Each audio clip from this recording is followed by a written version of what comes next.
Okay.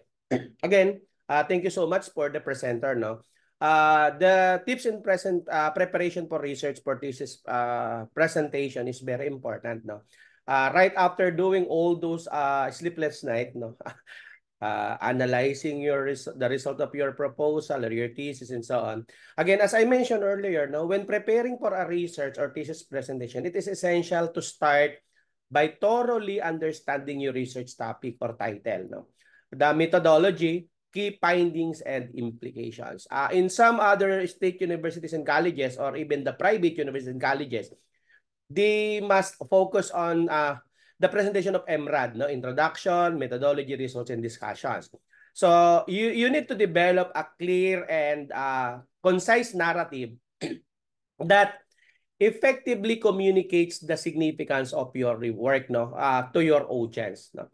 So you need to create a structure outline, no, that guides your presentation from introduction to conclusion.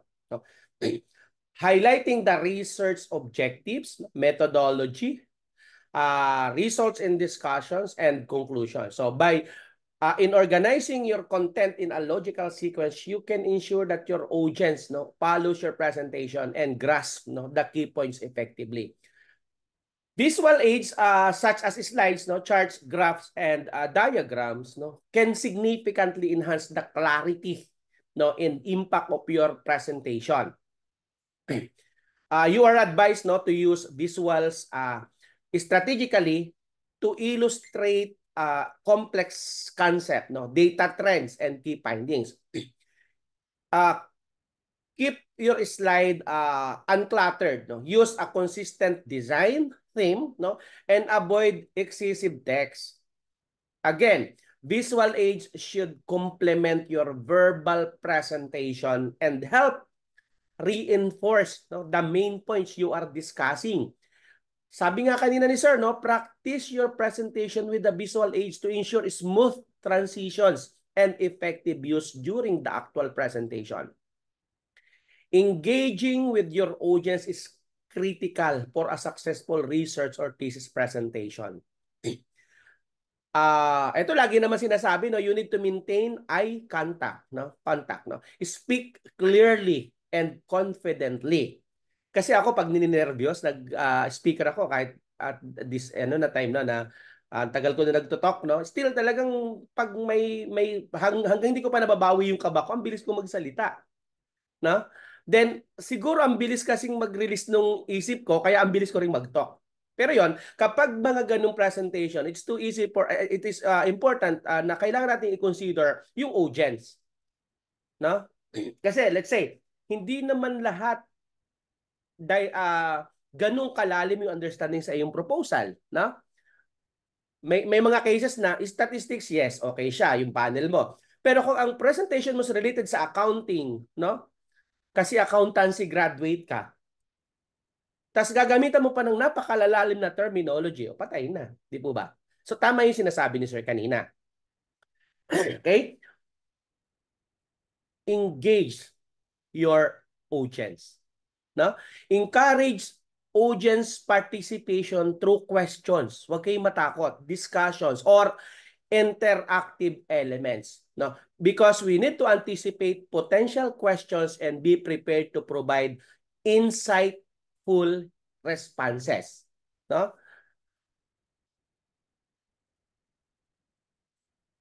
Actually, in actively engaging your audience,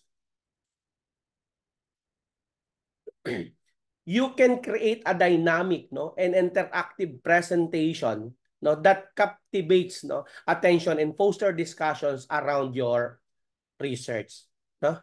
Now, a while ago, no, our presenter also give us, no, the list, no, or there are certain things to consider or some research relevant in engaging to them, no, because preparing for a research or thesis presentation, again, is very important, no, to effectively communicate your findings and insights to your audience.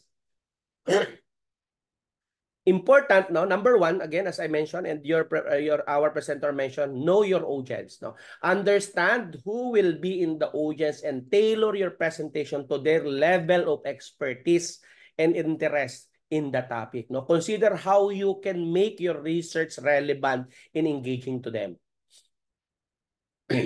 A while ago, no, I have mentioned generally, no, you need to create a clear structure. Organize your presentation into clear sections such as introduction, research objectives, methodologies, results and discussions, and conclusions. Use transitions to guide the audience to through your presentation smoothly. Ako, naniniwala ako doon, practice makes perfect. No? Practice, practice, practice. Rehearse your presentation multiple times to become familiar with the content and flow.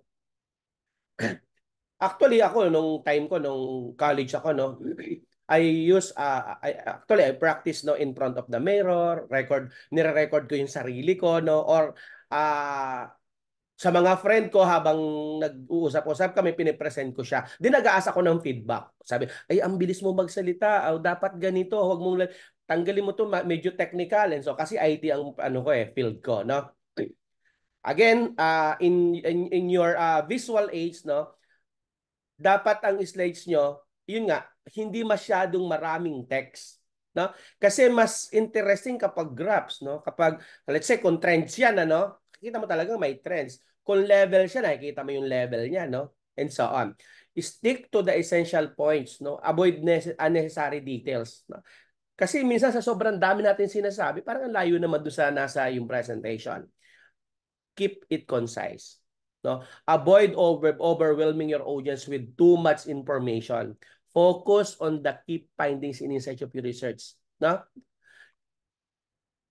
Again, it is important for us to engage our audience. No? And during question and answer portion, no, prepare a potential questions that may arise during the presentation. Ganun ako ano kayong pwedeng tanong dito? Ano ba yung sa tingin ko, ako kahit personally, nung una ko mabasa, naging tanong sa akin. So, ganun dapat. No? Think about possible areas of inquiry to your research and be ready to provide thoughtful response.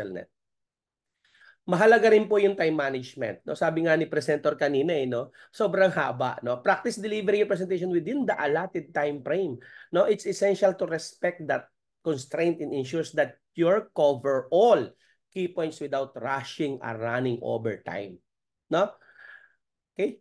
Seek feedback. No? Seek feedback. Mahalaga po yun. Before the actual presentation, seek feedback from peers, advisors, or mentors. Or yung thesis advisor, technical advisor nyo. Incorporate their suggestions to improve the clarity and effectiveness of your presentation. Madaling sabihin, mahirap gawin, stay calm and confident. Remember to stay calm and composed during your presentation. Take deep breaths. No? Speak clearly and maintain a positive attitude. Kahit parang pinag-iinitan na ba ako nito? May mga ganong cases. No? Confidence in your research and delivery will help you engage your audience effectively. No? So, I think by following this suggestion thoroughly,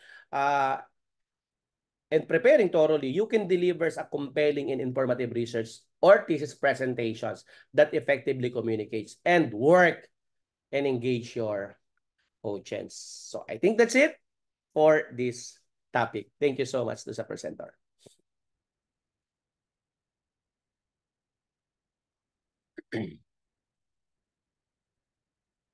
Ay, sinong pwedeng wait lang pala.